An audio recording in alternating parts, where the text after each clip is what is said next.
તો તરફ સુરતની અંદર પણ તમામ નદીઓ છે તે અત્યારે ગાંડીતુર બની હોય તેવી સ્થિતિ, ઘોડાપુર જેવી સ્થિતિ સુરતની નદીઓમાં પણ જોવા મળી રહી છે। ઉપરવાસમાં વરસાદને લઈ અને પૂરની સ્થિતિનું નિર્માણ ત્યાં થઈ રહ્યું છે। મહુવા ખાતે આવેલ પૂર્ણા નદીની સપાટી 32 ફૂટે પહોંચી ચૂકી છે, ત્યારે નદીના જળસ્તરમાં સતત વધારો થઈ રહ્યો છે। મહુવા તાલુકાની ઓલણ નદીમાં પણ પૂરની સ્થિતિ જોવા મળી રહી છે। આ સાથે જ મામલતદાર દ્વારા સ્થાનિકોને સાવચેત પણ કરવામાં આવ્યા છે। માર્ગો પર પૂરના પાણી ભરાતાની સાથે જ માર્ગ બંધ પણ કરવામાં આવ્યો છે। મહુવા ખાતે આવેલ પૂર્ણા નદીની સપાટી પણ સતત વધી રહી છે, 32 ફૂટને પાર પહોંચી ચૂકી છે। નદીના જળસ્તરમાં સતત વધારો જોવા મળી રહ્યો છે। ઉપરવાસમાં જે પ્રમાણે વરસાદ વરસી રહ્યો છે તે પ્રમાણે પાણીની આવક સતત વધી રહી છે અને સુરતની નદીઓ પણ અત્યારે ગાંડીતુર થઈ હોય અને ત્યાં પણ ઘોડાપુર જેવી સ્થિતિ જોવા મળી રહી છે। મહુવા ખાતે આવેલ પૂર્ણા નદીની સપાટી પણ સતત વધી રહી છે, 32 ફૂટે તે પહોંચી ચૂકી છે।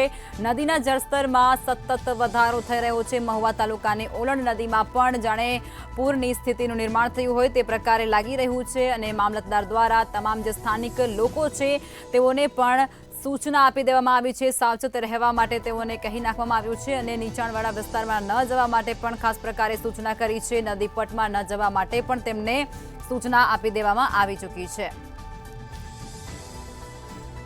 સુરતથી આ માહિતી સામે આવી રહી છે। સુરતમાં તમામ જે નદીઓ છે તે અત્યારે ગાંડીતુર થઈ હોય તેવું લાગી રહ્યું છે અને તેની અંદર પાણીની આવક સતત વધી રહી છે। ઉપરવાસમાં વરસાદ વરસતાની સાથે જ પાણીનું સ્તર ઊંચે જઈ રહ્યું છે। વધુ વિગતો અમારા સંવાદદાતા અક્ષય આપી રહ્યા છે ફોનલાઈન પર। અક્ષય, નવસારી બાદ હવે સુરતની નદીઓ પણ ગાંડીતુર થઈ હોય તે પ્રકારની સ્થિતિ, શું કહેશો અને શું છે ત્યાંની અત્યારની હાલની સ્થિતિ?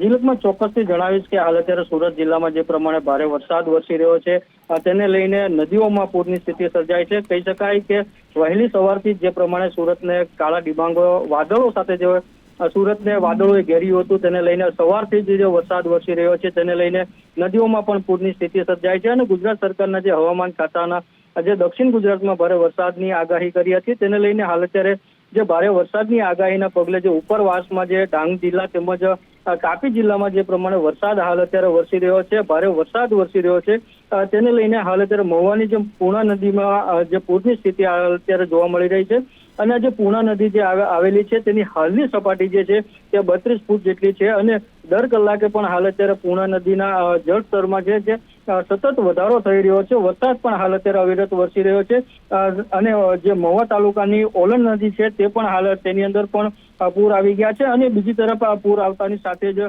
મહુવા મામલતદાર દ્વારા જે હાલ અત્યારે લોકોને સાવચેત કરવામાં આવી રહ્યા છે અને હાલ અત્યારે મામલતદાર પણ સ્થળ પર પહોંચીને લોકોને સાવચેત કરીને અને નદીઓથી દૂર રહેવા માટે આહવાન કરી રહ્યા છે અને બીજી તરફ જે મહુવા તાલુકાના 3 જેટલા માર્ગો છે તેની ઉપર પૂરના પાણી પણ ભરાઈ જતા હાલ અત્યારે માર્ગો બંધ કરવાની ફરજ પડી છે અને હાલ અત્યારે પોલીસ તંત્રને પણ હાલ અત્યારે સજ્જ રાખી દેવામાં આવ્યું છે।